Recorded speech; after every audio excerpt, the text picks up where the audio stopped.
Shavua Tov Rabotai, we are continuing with our Mishna Yomi, Masechet Nedarim. We are up to Perek Gimel Mishnah Daled. Today's Mishnayot should be Leilu Nishmat, Neria ben Svetlana, Ranbai, Eliyahu ben Burchai, Israelo ben Chana bad Miriam, Menuchatam began Eden, Amen, Leavdil ben Chaim Lechaim, V'derefua Shelemav, Daniel Shalom ben Rosa, Betoch Shah Cholei Israel. This Mishnah deals with another type of neder of unavoidable circumstances. To illustrate this type of neder, he uses the example of an owner of produce or other goods making a neder to deter thieves from stealing it. Nodrin leharagin v'lecharamin v'lamuchsin she'it teruma afal pi she'ena teruma. We may make nedarim to murderers, robbers, and self-appointed tax collectors for the purpose of telling them that the produce they want to steal is teruma, even though it is not teruma. The murderers mentioned here will kill the owner in order to steal his property, while the robbers will not kill. The Mishnah teaches that not only making a neder to a murderer is considered an unavoidable circumstance, but so is making a neder to a robber. Now, when we say the self-appointed tax collectors, this refers to a person who collects taxes without authorization from the government. He demands money from people as though they were obligated to pay it as a tax, and then he keeps it for himself. If he were a real tax collector who was appointed by the government, one would be required to pay him.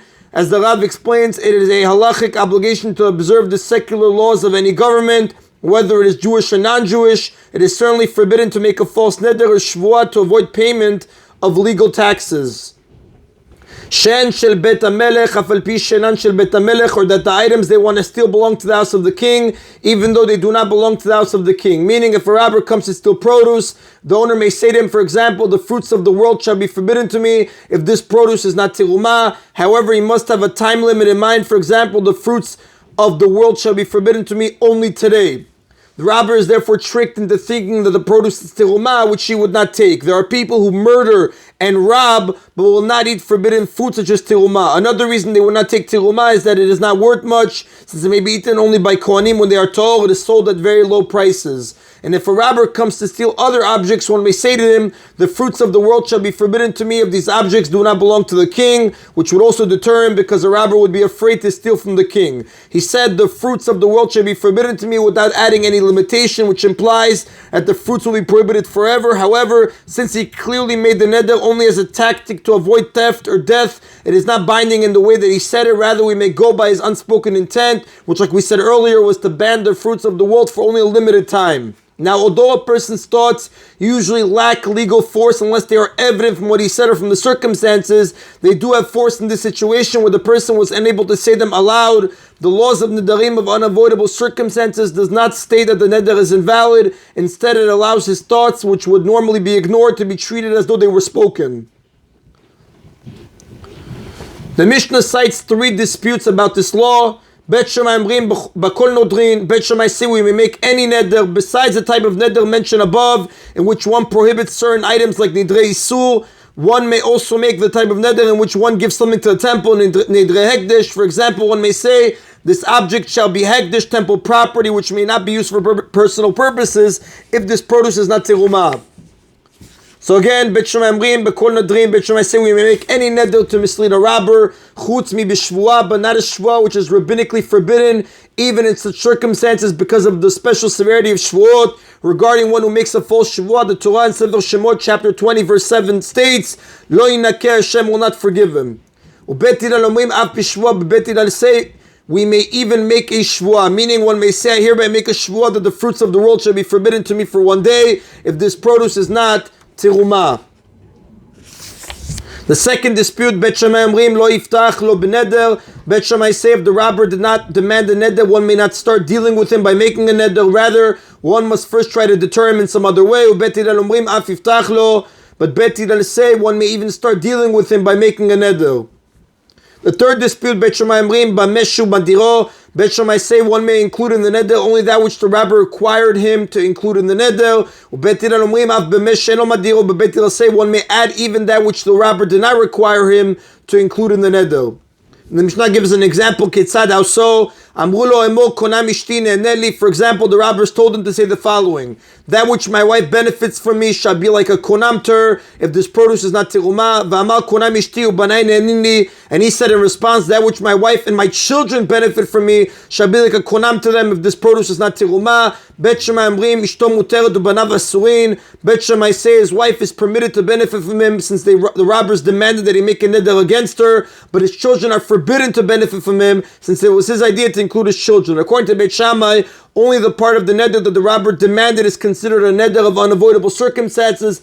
Anything added by the owner is a regular neder. Beit Hillel omrim elu ve'elu mutarin, but Beit Hillel say both his wife and his children are permitted to benefit from him because one is allowed to include more than the robbers demanded. Beit Hillel hold that since the owner made the addition to further convince the robbers that he is telling the truth, it is also considered a neder of unavoidable circumstances. And that is the Nabotai of Mishnah Daled.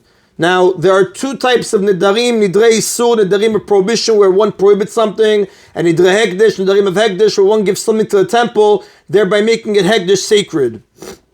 Although most of the tractate discusses Nedarim of prohibition, this Mishnah Hey deals with Nedarim of Hekdesh.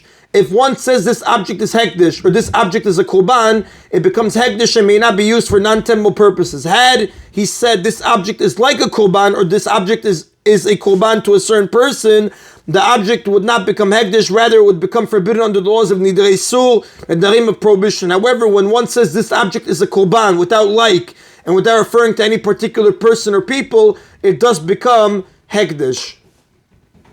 In most cases, however, it can be redeemed with money. The sanctity of the object is transferred to the money with the result that the money becomes Hekdesh and the object becomes ordinary again. If the item is sanctified is fit to be a Korban, for example, animals of species that are offered in the temple such as a sheep or goat, it becomes sacred like a Korban, Kiddushat Aguf, and must be offered as such. It cannot be redeemed. If the item is unfit to be a Korban, it becomes the property of the temple, Kiddushat Bedek Habayit, which can be redeemed with money. Normally, the redemption money is used to buy offerings or pay for temple expenses. However, if he said it is a Korban as opposed to it is Hekdesh, and the object is unfit to be a Korban, it must be redeemed, and the money may be used only to buy offerings. The Mishnah begins, if someone saw a strong storm coming and said, these young trees shall be a Korban if they are not detached from the ground by the storm, and the trees were not detached, Talit zo korban im ena nisrefet, or if he saw fire burning and said this cloak shall be a korban if it is not burned, and the cloak was not burned, yesh len pidyon, the trees or the cloak become the property of the temple, hekdesh, and they can be redeemed. In fact, since he had declared the trees or the cloak to be a korban and they cannot be used for that purpose, they must be redeemed. Now this Mishnah belongs here because it could have been thought that this is a case of the Nedarim of mistakes. The person said that the young trees will be consecrated if they remain attached to the ground. Since he spoke while a great storm was blowing, he may have assumed that the trees would certainly be uprooted, and he would have not made the neder had he considered the possibility that they might remain attached. Perhaps then the neder does not take effect because it was made without real intent. The Mishnah teaches that the neder nevertheless takes effect because we have no clear evidence of what he was thinking. We must therefore go by the plain meaning of his words, that if the trees survive, they will become hekdesh. However,